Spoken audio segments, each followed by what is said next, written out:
Hello friends, नमस्कार। राय civil services में आपका स्वागत है। अभी हमारी जो सीरीज चल रही है आरएस प्रीलिम्स में राजस्थान हिस्ट्री चल रहा है। एंशियंट हिस्ट्री से लेके हमने राजस्थान में राजवंशों से पहले का इतिहास यानी गुप्तोत्तर तक का करा। इसमें अभी तक हमने जो पीरियड्स देखे हैं वो है, एक तो प्राग ऐतिहासिक राजस्थान देख लिया। इसमें अलग से वीडियो आपको मिल जाएगा, इसके नोट्स भी आपको मिल जाएंगे पीडीएफ में। प्राग ऐतिहासिक राजस्थान के बाद में सेकंड जो हमने देखा वो देखा है कि 6th सेंचुरी BC यानी 6ठी शताब्दी ईसा पूर्व का राजस्थान, उसके बारे में हमने पढ़ लिया। उसके बाद में मौर्योत्तर राजस्थान में गुप्त काल, राजस्थान में गुप्तोत्तर काल। अभी तक हमने ये पार्ट कर लिए। इसमें से बहुत अहम क्वेश्चंस आते हैं। जनरली आरएस प्रीलिम्स एग्जाम में 2 से 3 क्वेश्चन इसमें से आते हैं। अब स्टार्ट होता है राजस्थान में राजवंश। तो गुप्तोत्तर काल के बाद से राजस्थान में राजवंश आ जाते हैं। कैसे राजपूतों की उत्पत्ति वगैरह हुई, उससे संबंधित क्या क्या सिद्धांत है, ये भी हमने उत्पत्ति के संबंधित सिद्धांत हमने कर लिए हैं। तो अब स्टार्ट करते हैं राजवंशों में। सबसे प्रमुख जो वंश है वो है मेवाड़। मेवाड़ में 2 वंश इंपॉर्टेंट आते हैं, गुहिल और सिसोदिया। तो वो एक एक करके कोशिश करेंगे। बहुत बड़ा टॉपिक है। पूरे राजस्थान के राजवंशों के इतिहास में सबसे बड़ा टॉपिक मेवाड़ राजवंश आता है। तो हम इसको बेसिकली 3 पार्ट में करेंगे। 3 पार्ट का मतलब है, पहला पार्ट जो है प्रारंभ से लेके यानी बप्पा रावल और गुहादित्य से लेके, और हम इसको करेंगे जैतर सिंह तक। ये फिर करेंगे जैतर सिंह से लेके हम करेंगे सांगा तक, और उसके बाद में राणा प्रताप से लेके और लास्ट में 1857 के विद्रोह तक का जो है मेवाड़ राजवंश। तो सबसे पहले हम स्टार्ट करते हैं। मेवाड़ राजवंश कहाँ पर स्थित है? दक्षिण मध्य राजस्थान। मेवाड़ यहाँ पे 1500 वर्ष तक जो है शासन रहा है गुहिल और गुहिलोत वंश का, जिनमें बाद में जाके सिसोदिया होते हैं। और इनकी खास बात यह है कि प्राचीन काल में भी इसके बारे में जानकारी मिलती है, जो हमने पहले की क्लासेज में कर लिया है। इसका प्राचीन नाम हमको मिलता है शिवी, और इसकी राजधानी थी माध्यमिका नगरी। और नाम मिलते हैं मेदपाट और प्रागवाट। उत्पत्ति के बारे में अलग अलग अभिलेख हैं। इन पे एक प्रश्न आता रहा है, आरपीसी पूछती रही है। तो गुहिलों की उत्पत्ति के बारे में अतपुर का शिलालेख, चित्तौड़ का शिलालेख, आबू का शिलालेख, सादड़ी का शिलालेख और कुंभलगढ़, ये शिलालेख जो है इंपॉर्टेंट है। इनके बारे में आप बार बार इसका जो है आगे रेफरेंस भी आएगा। तो गुहिलों की उत्पत्ति कैसे हुई, वैसे ही जैसे राजपूतों की उत्पत्ति के बारे में मत मतांतर है, वैसे ही गुहिलों की उत्पत्ति किस रूप में, उस पर भी मत मतांतर है। लोग अलग अलग इतिहासकार अलग अलग प्रकार से इसको अभिव्यक्त करने का प्रयास करते हैं। तो सबसे इंपॉर्टेंट है कर्नल टॉड। वो ये मानते हैं कि वल्लभी गुजरात में शिलादित्य का पुत्र जो था, आगे जाकर वही जो है गुहिल वंश की स्थापना करता है। अबुल फजल है, चूंकि ये जो पर्शियन को ज़्यादा इंपॉर्टेंट देते थे, मानते हैं कि ईरान यानी पर्शिया का एक राजा था नौशेरवा, उसके वंशज हैं। फिर मेवाड़ के इतिहासकार है कविराज श्यामल दास, जिसने वीर विनोद लिखी, उन्होंने, और डॉक्टर भंडारकर ये मानते हैं कि गुजरात के पास में आनंदपुर है, उनसे इनका संबंध है। मोहनोत नैन सिंह, गोपीनाथ शर्मा ये मानते हैं कि ब्राह्मण वंश के थे। 24 गुहिल वंशों का उल्लेख वो करते हैं।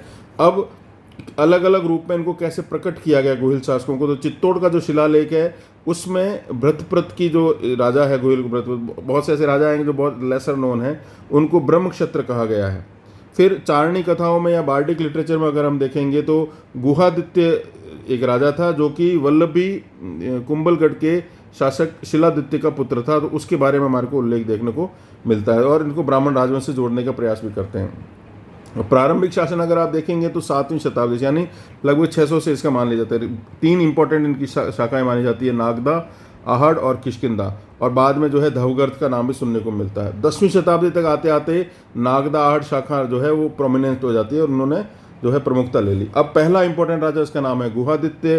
566 ईस्वी में इसने गुहिल वंश की स्थापना की है। नागदा को इन्होंने अपनी राजधानी बताया। ये ऐसा माना जाता है कि वल्लभी के राजा कनकसेन जो थे उनके पुत्र थे, और उनको बाद में जो मलेच्छों ने जब नष्ट कर दिया तो उनकी जो पत्नी जो थी वो उस समय प्रेग्नेंट थी, जिनका नाम था पुष्पावती। वो वहाँ से अपना जान बचाकर जाती है और वीरनगर के पास में एक गुफा में, गोह जिसको कहा जाता है संस्कृत में, वहाँ पुत्र को जन्म देती है। गोह में जन्म होने के कारण इसका जो लड़का जो होता है उसका नाम गुहादित्य या उसको गुहा कहा जाता है, और इसी से गुहिलोत वंश बाद में अस्तित्व में आता है। जब वो गुहा में इसको जन्म देती है तो उसके बाद में ऐसा माना जाता है कि उसकी मृत्यु हो जाती है, और उसका पालन पोषण जो है बाद में कमलावती नाम की एक ब्राह्मण महिला है वो करती है। अब जब वो लड़का बड़ा होता है तो वहाँ आसपास जो आदिवासियों के राजा, जो भील राजा जो थे मांडलिक ईडर के, वो वहाँ उसका जो है लालन पालन होता है। बाद में ऐसा माना जाता है, कर्नल टोड बोलता है कि उसी की हत्या करके वो अपना राज्य स्थापित करता है, लेकिन इसमें भी मतांतर है। गुहादित्य के बाद में अगला राजा है नागदित्य, जो 8वीं पीढ़ी का राजा है, और ये माना जाता है कि ये जो है इस नागादित्य को बाद में भील जो है वो उसकी हत्या कर देते। तो देखिए इसका ओरिजिन आप समझने की कोशिश करेंगे। जो भी उस समय के राजवंश जो थे, उनके ओरिजिन में, उनके एवोल्यूशन में या उनकी उत्पत्ति या उनके विकास में अगर आप देखोगे तो आसपास के ट्राइबल लोगों का बहुत ज़बरदस्त जो है सपोर्ट रहा था। तो इसी पीढ़ी में, मतलब गुहादित्य के बाद में 8वीं पीढ़ी में नागादित्य होता है, और उसकी जब हत्या हो जाती है, भील उसको मार देते हैं। उसका 3 वर्षीय पुत्र होता है बप्पा, वो बाद में कबीले के पुजारी उसको बचा लेते हैं, और उसका लालन पालन नागेंद्र नाम की जगह वहाँ पर होता है। ये बप्पा रावल, यही यहाँ से जो है प्रमुख सबसे पहला इंपॉर्टेंट शासक जो है गोहिल वंश का, ये माना जाता है। अगेन इसका लालन पालन वीरनगर में कमलावती के वंशज करते हैं। फिर ये जब उनके यहाँ पे अनोनिमसली रहता है, या बिना उस जानकारी के कि ये जो है रॉयल उस वंश का है, बिना उसकी जानकारी के, तो उन लोगों के साथ में रहना स्टार्ट करता है, उनकी जो है गायों को चराना स्टार्ट करता है। वहीं वो जब गायों को चरा रहा होता है तो गुफा में उसको जो है एक शिवलिंग मिलता है, और बाद में हरित ऋषि जो है उसको आशीर्वाद देते हैं, और उसे ये कहते हैं कि ये जो बेसिकली क्या है कि ये जो शिव सेक्ट, जो शैव सेक्ट जो यहाँ पर था, वो वैसे पशुपति संप्रदाय का था, और वहाँ उसी से संबंधित ऋषि थे हरित ऋषि। वो जो बोलते हैं कि एकलिंग जी है, उसके जो तुम दीवान बन के जो है राज करोगे, राज रहेगा एकलिंग जी का, यानी भगवान शिव का रहेगा, और तुम उनके दीवान यानी उनके जो है रिजेंट बन के रहोगे, इसलिए इनको ये उपाधि मिलती है।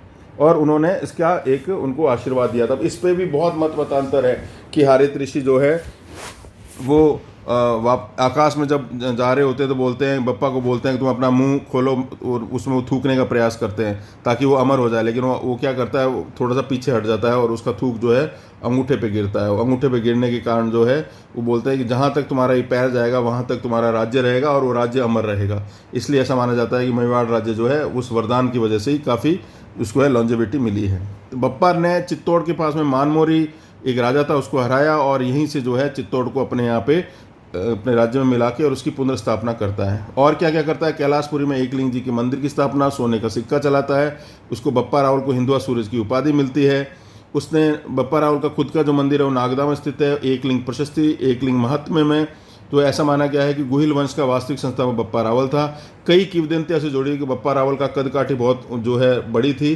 वो एक ही झटके में 2 भैंसों की बलि दे देता था। 33 गज की धोती, 16 गज का दुपट्टा, ये बड़ी बड़ी बातें जो है ये ऐसी मानी जाती है उसको दिखाने के लिए, थोड़ा एग्जेजरेट करने के लिए। अलग अलग उपाधियां भी उन्होंने धारण की। आबू शिलालेख के अनुसार बप्पा को काल बोझ कहा गया है और उसने कर्नाटक के राजा को हराया, ये उसका उल्लेख मिलता है। और चोल वंश की महिला से विवाह किया। इसका मतलब था कि वो जो राजा जो था उसके जो है उसका जो एरिया जो था, एरिया ऑफ इन्फ्लुएंस था, वो बहुत बड़ा था। अब लेकिन कुछ लोग ये मानते हैं कि इस क्षेत्र में बप्पा जो है शब्द जो है वो यूज़ किया जाता है किसी ऐसे व्यक्ति के लिए जो कि बहुत सम्माननीय होता है। तो बप्पा कोई व्यक्ति नहीं होकर के एक तरह से एक ऐसे व्यक्ति के लिए यूज़ किया जाता था जो कि लोगों को पिता समान नजर आता था। तो इसलिए बप्पा का अर्थ पिता होता है, इसलिए वो बप्पा था। तो जैसे कि मैंने आपको पहले कहा कि इसमें मतांतर है। बप्पा रावल के बाद में अगला राजा जो है उसका नाम है खुमाण। खुमाण जो है वो उसके बारे में जो है एक खुमाण रासा करके पुस्तक है, वो उसके बारे में काव्यात्मक इतिहास लिखा गया है। और ऐसा माना जाता है खुमाण ने राजपूत राजाओं को इकट्ठा किया और मुस्लिम आक्रमणकारियों के खिलाफ रक्षा की। कर्नल टॉड भी मानता है कि उसमें बगदाद के खलीफा अल मामून ने जो है वो खुमाण को पराजित करने के लिए अपनी सेना लेके आता है, लेकिन स्वयं पराजित हो जाता है। उसके बाद में मट्टट नाम का राजा रहता है जिसके बारे में चित्तौड़ शिलालेख के बारे में उसका उल्लेख मिलता है कि उसने मालवा पर विजय प्राप्त की थी। फिर एक अठठ सिंह या सिंगा करके राजा जो है वो आता है। बहुत छोटे छोटे समय के लिए राजा थे, बहुत ज़्यादा प्रसिद्ध भी नहीं है, लेकिन चूंकि प्रारंभिक इतिहास है, एक दो चीज़ें इनके बारे में इंपॉर्टेंट है। इतिहासकार दशरथ शर्मा ये बोलता है कि इसके समय में प्रतिहार राजा भोज जो था, इसको अठठ भी कहा गया, सिंगा भी कहा गया, उस पर आक्रमण करता है और गुहिल राजवंश को प्रतिहार में मिला लेता, प्रतिहार क्षेत्र में मिला लेता। फिर अगला राजा आता है, उसका नाम था खुमाण। खुमाण ने लगभग जो है 33 वर्ष शासन किया। इतिहासकार आरवी सोमानी जो उदयपुर का इतिहास लिखते हैं वो कहते हैं कि एक दान पत्र मिलता है, शिलालेख, जिसका नाम है शिरूर दान पत्र शिलालेख। उससे पता चलता है कि उस समय राष्ट्रकूट जो दक्कन के राजा जो थे जिनकी राजधानी मान्यखेत थी, उसका एक राजा था गोविंद तृतीय। वो चित्तौड़ पर हमला करता है और उसको अपने राज्य में मिला लेता है। तो कहने का मतलब ये राजा इतने ज़्यादा स्ट्रांग उस समय नहीं थे, अलग अलग जो है आक्रमणकारी आक्रमण कर रहे थे और उन्हें अपने राज्य में मिला रहे थे। लेकिन ये जरूर माना जाता है कि 877 ईस्वी से लेकर 926 तक, लगभग आप समझ लीजिए 50 वर्षों का ये जो काल जो है, इसमें प्रतिहार शासक जो थे वो इस क्षेत्र पे शासन कर रहे थे, यानी गुहिलों का शासन सही मायने में था नहीं। फिर एक अलग और राजा था, उसका नाम है भृतभट। तो ये भृतभट छोटे समय के लिए करता है, इसने वापस राष्ट्रकूटों से अपनी सत्ता वापस की। आहड़ का शिलालेख जो है वो ये मानता है कि उसका उसके समय में शक्ति कुमार नाम का राजकुमार जो था वो राष्ट्रकूट राजकुमारी से विवाह करता है और वैवाहिक संबंधों से वो अपनी राजनीतिक सुदृढ़ता प्राप्त करते हैं। ऐसा माना गया है प्रतापगढ़ शिलालेख में कि भृतभट ने महाराजा धीराज की उपाधि भी धारण की है। अगला राजा है अल्लट। अल्लट का शासन 10 वर्ष का था। ऐसा माना जाता है कि अल्लट जो है आलू रावल की उपाधि धारण करता है, मतलब रावल शब्द जो है धीरे धीरे प्रोमिनेंस गेन करने लगता है। अतपुर का शिलालेख ये मानता है कि उसने हूण राजकुमारी हरिया देवी से विवाह किया और आहड़ को मेवाड़ की राजधानी बनाया। इस समय की खास बात यह है कि आहड़ जो है इंपॉर्टेंट राजनीतिक और सांस्कृतिक केंद्र के रूप में उभरता है।